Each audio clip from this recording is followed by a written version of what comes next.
গত কয়েকদিনের অবিরাম বর্ষণ এবং ভারত থেকে নেমে আসা পাহাড়ি ঢলের পানির তোড়ে শেরপুরের ঝিনাইগাতির মহারশী নদীর পানি বিপদসীমার উপর দিয়ে প্রবাহিত হচ্ছে। কিছু স্থানে বাঁধ ভেঙে কমপক্ষে ৩০টি গ্রামের মানুষ পানিবন্দী হয়ে পড়েছেন। এদিকে নালিতাবাড়ী উপজেলার ভোগাই নদীর খালভাঙা এলাকায় ভাঙন দেখা দিয়েছে। অপরদিকে শ্রীবরদী উপজেলার সোমেশ্বরী নদীতেও ব্যাপকভাবে পানি বৃদ্ধি পেয়েছে। জেলা প্রশাসন জানায়, প্রাকৃতিক দুর্যোগ মোকাবেলায় তাদের সব ধরনের প্রস্তুতি রয়েছে। কয়েক দফা দাবিতে সিরাজগঞ্জ পল্লী বিদ্যুৎ সমিতি ২ ও ১-এর কর্মকর্তা-কর্মচারীরা দ্বিতীয়বারের মতো অনির্দিষ্টকালের জন্য কর্মবিরতি শুরু করেছেন। মঙ্গলবার সকালে সিরাজগঞ্জ পল্লী বিদ্যুৎ সমিতি ২ শিয়ালকোল এলাকায় প্রধান কার্যালয়ের সামনে অবস্থান নিয়ে দ্বিতীয়বারের মতো কর্মবিরতি শুরু করেন সমিতির কর্মকর্তা ও কর্মচারীরা। এতে জোনাল অফিস ও সাব জোনাল অফিসের কয়েকশো কর্মকর্তা-কর্মচারী কর্মবিরতিতে যোগ দেন। প্রতিবাদ সভায় বক্তব্য দেন সিরাজগঞ্জ পল্লী বিদ্যুৎ সমিতি ২-এর deputy general manager Belal Hossain সহ অন্যান্যরা।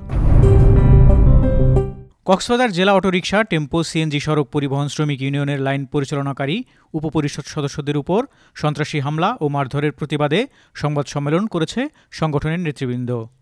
রবিবার রাতে শহরের লাবণী পয়েন্ট এলাকায় একটি অভিজাত হোটেলের হলরুমে এ সংবাদ সম্মেলন অনুষ্ঠিত হয়। সংবাদ সম্মেলনে উপস্থিত সবাই ঘটনার সাথে জড়িত সন্ত্রাসীদের দ্রুত আইনের আওতায় আনতে প্রশাসনের হস্তক্ষেপ কামনা করেন।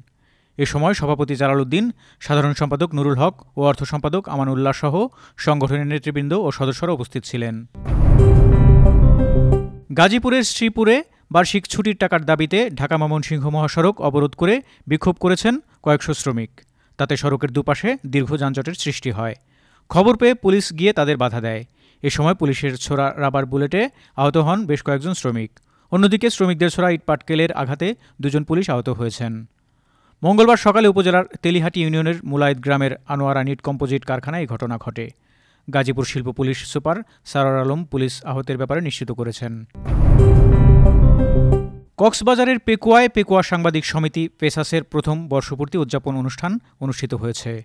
রবিবার দুপুর ১টার দিকে উপজেলার বারাকিয়া ইউনিয়নের পাহাড়িখালী রেঞ্জ কার্যালয়ের পাশে গর্জন বাগানে কেক কাটা, আলোচনা সভা, সাংস্কৃতিক অনুষ্ঠান ও পুরস্কার ক্রেস্ট বিতরণ সহ নানান কর্মসূচির মাধ্যমে পেকুয়া সাংবাদিক সমিতি পেসাসের সভাপতি জয়নাল আবেদিনের সভাপতিত্বে সাধারণ সম্পাদক আমিরুল ইসলাম রাশেদের সঞ্চালনায় প্রথম বর্ষপূর্তি উদযাপন করা হয়।